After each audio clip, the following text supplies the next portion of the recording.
Bonjour Madame, Monsieur, bienvenue dans le 13h de ce vendredi 18 juin 2021. Voici le titre de ce journal. Le gestionnaire mandataire de l'ANIP sensibilise les acteurs consulaires accrédités au Bénin sur les documents d'identification délivrés par l'ANIP. C'était ce jeudi à Cotonou au cours d'un atelier.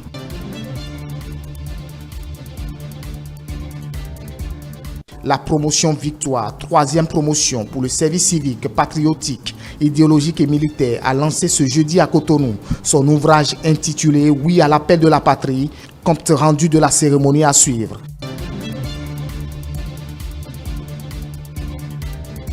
Laurent Gbagbo est arrivé à Abidjan ce jeudi 17 juin 2021, ceci 3 mois après son acquittement définitif par la Cour pénale internationale. Commentaire de la rédaction à suivre en pied d'édition. Voilà pour le sommet.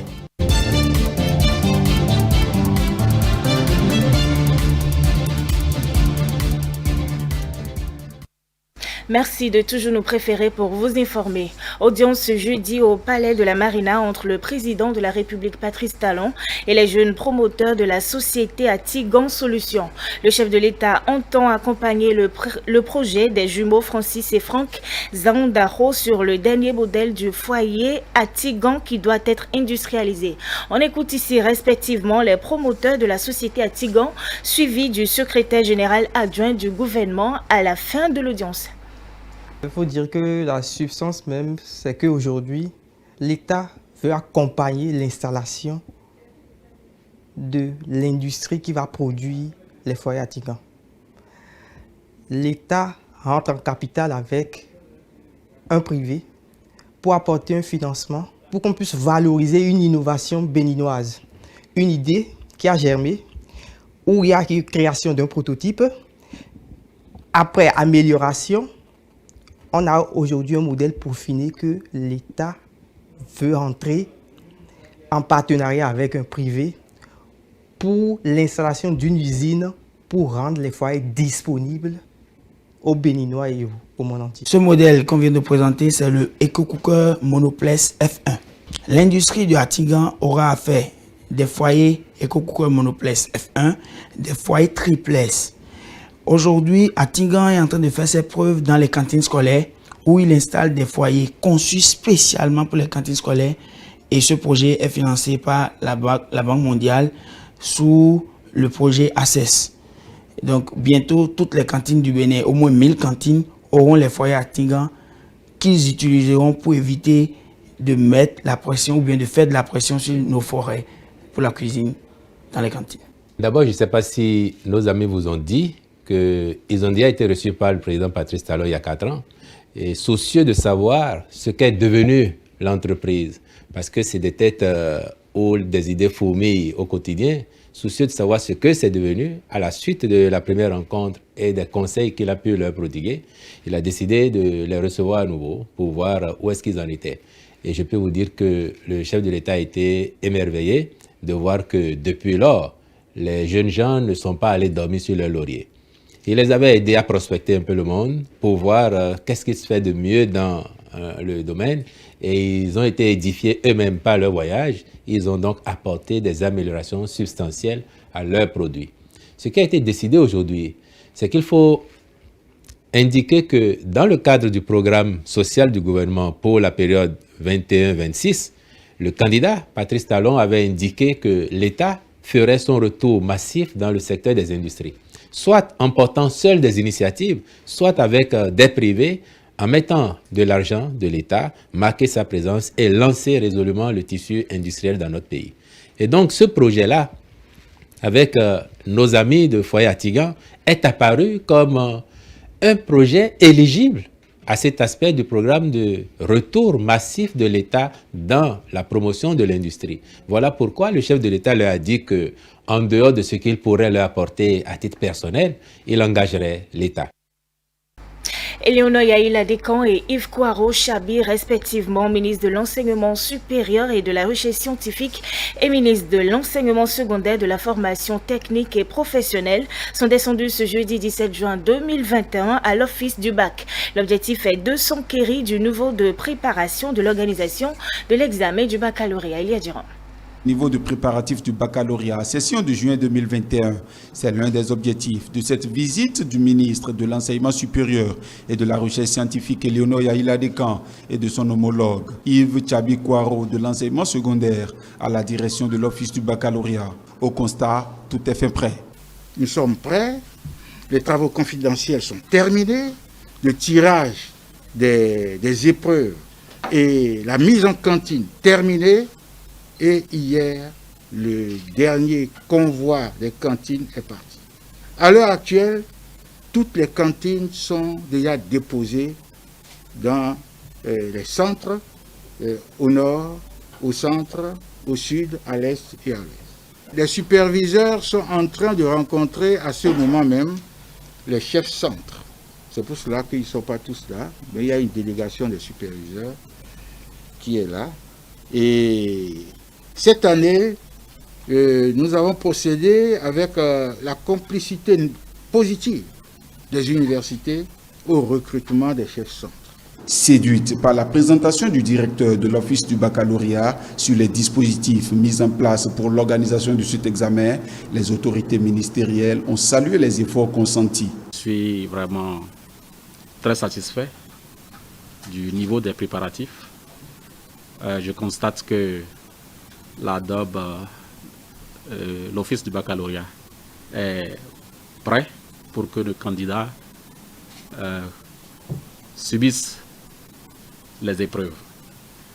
Je voudrais, en ma qualité de ministre des Enseignements secondaires, vous rassurer et rassurer les parents d'élèves que toutes les dispositions ont été également prises au niveau de nos écoles, de nos collèges et lycées, pour que les programmes d'études se déroulent correctement. Je voudrais féliciter M. le DOB et toute votre équipe pour ce savoir-faire qui vous caractérise, et non seulement à l'intérieur de notre pays, mais au-delà également de nos frontières, et qui fait évidemment notre fierté. Et encore que vous assurez la présidence, donc en exercice, donc des directeurs de l'Office du bac, c'est un label qui nous rend fiers. Et je voudrais également, à travers vous, féliciter tous les acteurs, parce que le bac est devenu une industrie à laquelle participent beaucoup d'acteurs. 82 908, c'est l'effectif total des candidats à cet examen national. À en croire les deux ministres, toutes les dispositions nécessaires sont prises au regard du constat fait pour le bon déroulement de cet examen du premier diplôme universitaire. Le ministre de la Décentralisation et de la Gouvernance locale, Raphaël Akotegnon, a entamé ce mercredi 16 juin 2021 une série de visites, de prises de contact avec les structures sous la tutelle de son département ministériel. Ce jeudi 17 juin était donc consacré à la deuxième journée de son périple. Le CEFAL, la CONADEC sont entre autres les structures visitées par l'autorité ministérielle. Le récit de Stanislas Atalion. Pour cette deuxième journée, la Direction générale de l'administration d'État, la Direction générale des collectivités locales, la CONADEC et le Centre de formation pour l'administration sont les structures qui ont accueilli le ministre de la Décentralisation et de la Gouvernance locale. À chaque des centres, l'état des lieux des structures a été exposé à l'autorité. Outre l'état des lieux, des doléances ont été faites. Le nouveau ministre était en train de faire le tour des structures, a pensé à venir jusqu'à nous. Nous avons tenu donc à le remercier pour ça. Nous avons profité donc pour lui exposer un peu tout ce que nous avons eu à faire comme activité principale. Et nous avons profité pour lui soumettre nos doléances, notamment par rapport à la construction des infrastructures propres du centre et aussi à l'adoption des tests que nous avons introduits pour pouvoir donner plus de vigueur, plus d'efficacité, donner plus de visibilité aux activités du centre. Notre première doléance, c'est de faciliter le passage du cycle C au cycle B en 3 ans. Il en sera de même pour le cycle B qui devra accéder à la catégorie A. Œuvrer à la construction du siège du CEFAL dans les meilleurs délais. Prenant acte des doléances, le ministre Raphaël Akotegnon a promis de travailler main dans la main avec toutes les structures sous tutelle de son ministère afin d'atteindre de bons résultats. Tout ce que vous avez dit, j'en ai pris bonne note. Déjà, en faisant les visites de bureau, le hasard a voulu que nous passions par la CEB où il y a les apprenants en formation. Et l'idée m'est venue, je me suis dit, mais pourquoi pas? Ça, c'est de l'espace, sinon c'est de l'infrastructure appartenant au Bénin pour la formation de vos apprenants. Et vu l'espace et les infrastructures, les dortoirs et les bâtiments que cela abrite, pourquoi ne pas penser, proposer leur transfert au CEPAL? Pourquoi pas, a priori, sauf s'il y avait d'autres facteurs ou éléments que nous ne maîtrisons pas encore. La réflexion continue, croyez-nous. Je pense que nous ferons tout ce qui est en notre pouvoir pour que vous soyez logés à meilleure enseigne. La délégation est repartie satisfaite du constat fait sur le terrain. D'autres structures sous tutelle sont prévues pour le même exercice. On vous le disait dans nos titres, lancement ce jeudi de l'ouvrage Oui à l'appel de la patrie à Cotonou.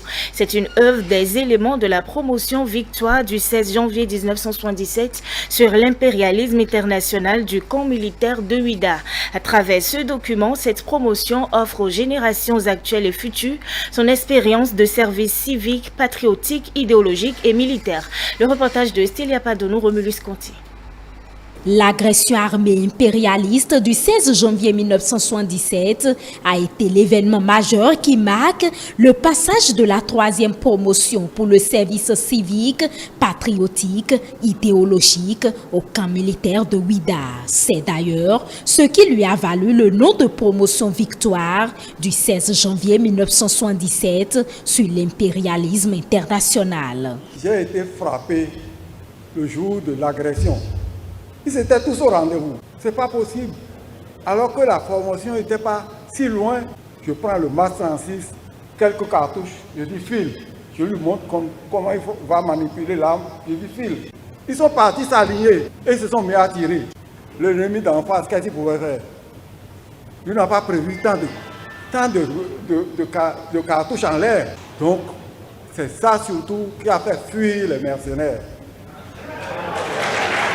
Les soldats et soldates de cette promotion ont pris sur eux la responsabilité de présenter l'expérience de vie commune et les événements exceptionnels qu'ils ont vécus ensemble pendant plus d'une année. Ceci dans un livre intitulé « Oui à l'appel de la patrie », plus de 4 décennies après la fin de leur service civique national. Aucun livre d'histoire ne donnera de cette expérience un compte rendu aussi précis et complet que les témoignages écrits des assujettis et les résultats d'enquête auprès de leurs formateurs. Oui à l'appel de la patrie se veut une boussole pour les générations actuelles et futures et une invite pour l'institution progressive du service civique national pour les jeunes. Si de manière individuelle, les jeunes peuvent y puiser des modèles de conduite honorable à travers certains témoignages d'assujettis, les gouvernants d'aujourd'hui pourront y trouver quelques pistes de réflexion sur l'enracinement d'une véritable conscience nationale. Ousmane Batoko, membre de la promotion Victoire et parrain de l'événement, se réjouit de l'aboutissement de ce projet. Occasion pour lui de plaider pour que la jeune génération soit formée dans la modestie, dans l'humilité, dans les privations, dans l'endurance physique, avec un esprit de camaraderie et surtout de solidarité. Se réveiller tous les jours à 4 h du matin, sauf le dimanche, pour les corvées collectives d'eau, de bois de feu, le son des tirs au pistolet ou à la kalachnikov, le bruit et les secousses des tirs à la mitrailleuse ou au mortier, c'est cela qui doit faire la jeunesse d'aujourd'hui et l'homme de demain. Aussi conviendrait-il que tout soit fait pour une restauration intelligente et intelligible du service civique, patriotique et militaire dans notre pays. La cérémonie a connu la présence des éléments de cette promotion, des personnalités à divers niveaux. Elle s'est achevée par la vente et la remise de l'ouvrage aux responsables d'institutions et de ministères. Pour le collectif de la promotion Victoire, l'aventure n'a pas été vaine. Séance de travail ce jeudi à Cotonou entre le gestionnaire mandataire Cyril Goubedji et les missionnaires consulaires accrédités au Bénin. Objectif, discuter autour des réformes en matière d'identification personnelle délivrées par l'ANIP Mathieu Boucan. Un atelier d'impréhension des missions consulaires accréditées au Bénin sur les documents d'identification délivrés par l'Agence nationale d'identification des personnes ANIP. Le gestionnaire mandataire associe tous les acteurs pour atteindre les objectifs fixés par le gouvernement, assoit un système de l'état civil d'identification fiable de sécurité au plan statistique, bref, lutter contre la fraude. Ce mécanisme d'alerte contre la fraude en matière d'identité va prendre de relief les prochains jours, les prochaines semaines. Et donc, quand il y a un cas de fraude détecté dans le système, exemple, un cas de fraude détecté dans un dossier de demande de visa au niveau de vos services, l'information est remontée sur un forum où tout le monde prend en charge la question et on traque, on identifie l'auteur de la fraude et tout le système est informé. L'élément de fraude, l'élément matériel de fraude est diffusé. Ça va servir de leçon à nous tous et ça nous permet également d'appréhender les formes de fraude dans ces méandres les plus insoupçonnés.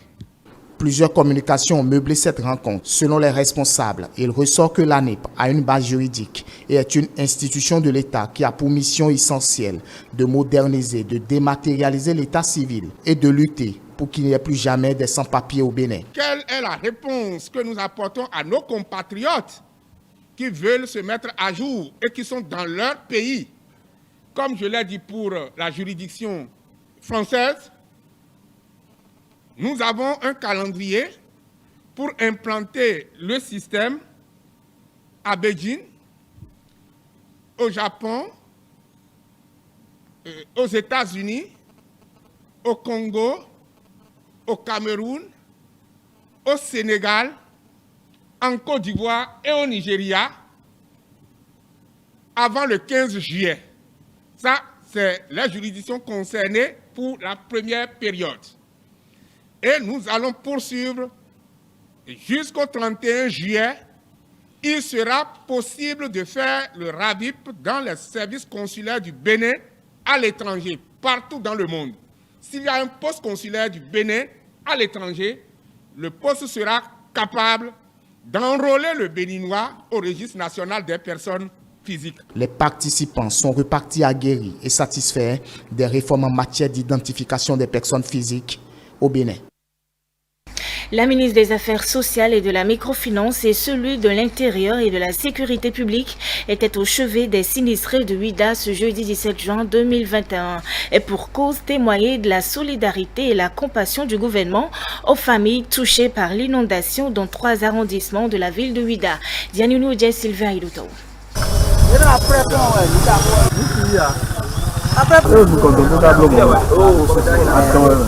Voici la situation dans laquelle se trouvent les habitants des arrondissements de Djegbadji, d'Avlekete et de Ouakwedaro de la commune de Ouidah depuis quelques semaines. Cette inondation qui est intervenue dans les 3 arrondissements de la ville à vocation historique n'a laissé le chef de l'État indifférent. Suite à l'appel au secours du maire de la commune, une délégation gouvernementale s'est rendue sur les lieux de dégâts. Objectif, apporter le soutien du chef de l'État, Patrice Talon, à ces sinistrés. En ce jour où nous avons la visite salutaire de 2 ministres pour venir répondre à notre appel au secours suite à l'inondation qui est intervenue dans la commune de Ouidah, nous ne pouvons que nous réjouir. Et c'est en cela que je voudrais remercier le gouvernement du Bénin et à sa tête le président Patrice Talon pour avoir entendu notre appel et avoir répondu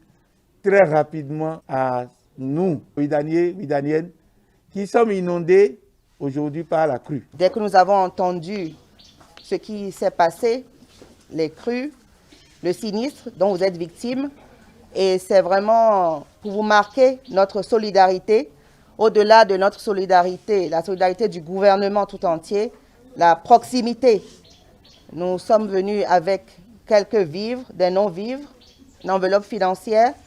Nous savons que peut-être que ça ne suffira pas, mais sachez que nous sommes à vos côtés et nous sommes aussi touchés que vous par ce qui vous est arrivé. Content de cette visite des autorités ministérielles, le maire, après avoir remercié le gouvernement, a fait l'état des lieux. Il y a eu un noyé à Agbani-Djekhoui. En dehors de ça, il y a eu beaucoup de dégâts matériels. Il y a la perte d'énormes cultures et productions vivrières. Il y a les abris qui ont été emportés. Et on peut dire aujourd'hui que dans ces 3 arrondissements, près de 60% sous l'eau, avec d'énormes pertes matérielles et financières pour ces populations. Profitant de l'occasion, Christian Retchenou a lancé un appel au gouvernement. Nous restons convaincus que le geste de ce jour nous permettra de soulager un tout petit peu les peines des populations. Mais le plus difficile, c'est quand il y aura la décrue. Quand il y aura la décrue, il faudra maintenant soutenir ces populations pour qu'ils reconstruisent leurs habitats et qu'ils retrouvent leurs conditions de vie d'avant,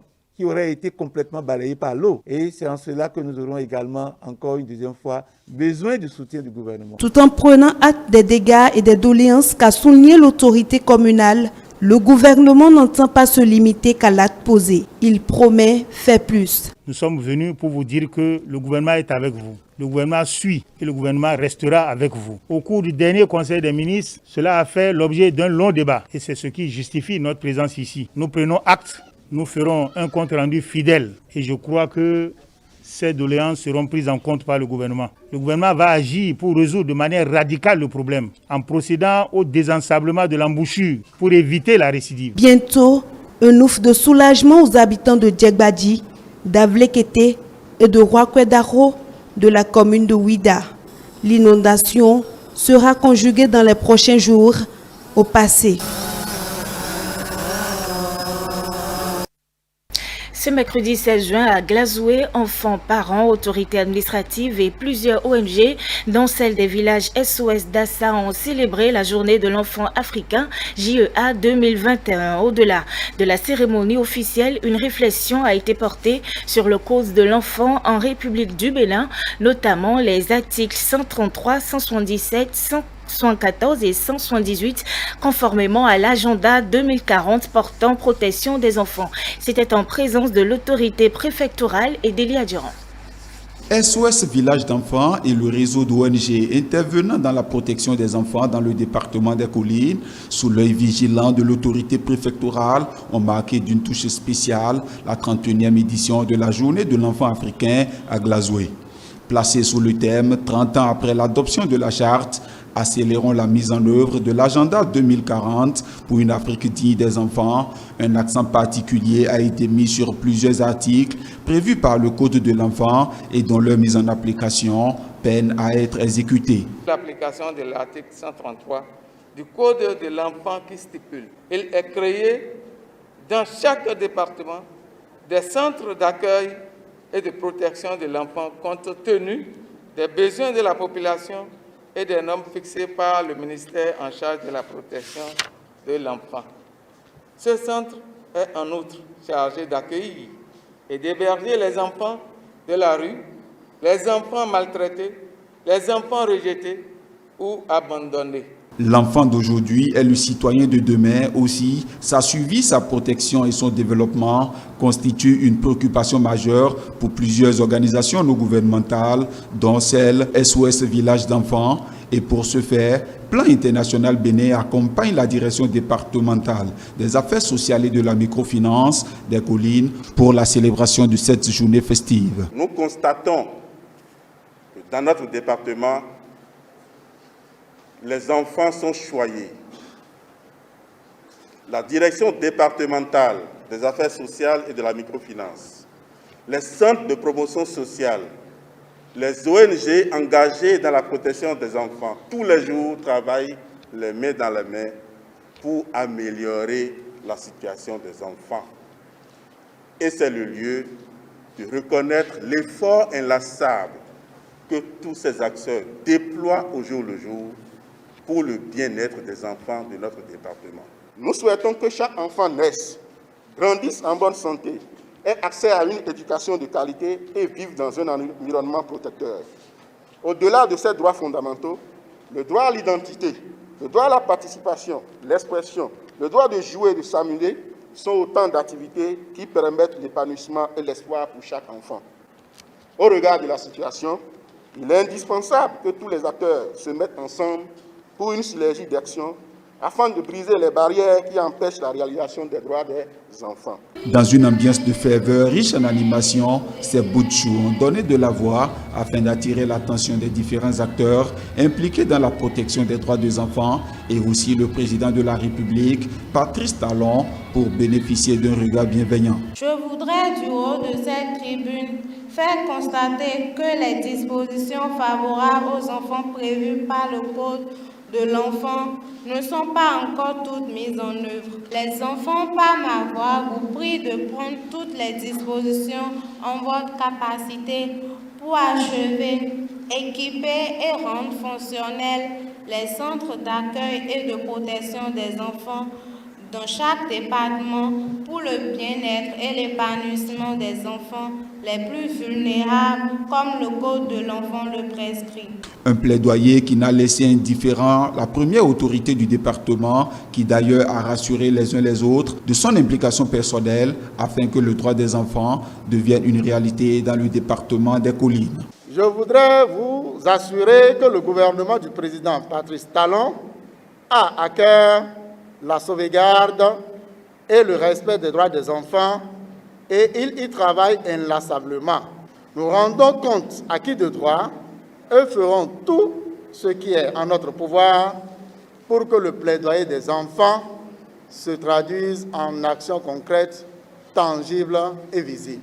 À l'occasion de cette journée de l'enfant africain, le centre d'accueil et d'hébergement des enfants abandonnés implanté à Glazoué a été également visité. Un constat amer, on remarque un éléphant blanc délaissé au gré du vent dans la brousse. Des mesures idoines seront prises afin que ce centre renaisse de ses cendres pour le bonheur des enfants du département des Collines, a rassuré le préfet Saliou Odoubou.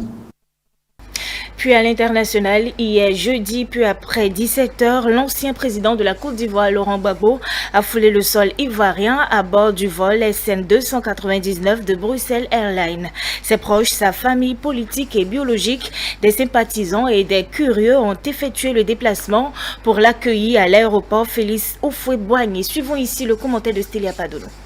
Il avait quitté son pays en 2011. L'ancien président ivoirien Laurent Gbagbo est arrivé à Abidjan ce jeudi 17 juillet 2021, un peu après 17h. Ceci, 3 mois après son acquittement définitif par la Cour pénale internationale. Les partisans de ce grand homme se massent non loin du pavillon présidentiel. Laurent Gbagbo, 76 ans, rentre donc par un vol régulier venant de Bruxelles où il vit depuis son acquittement.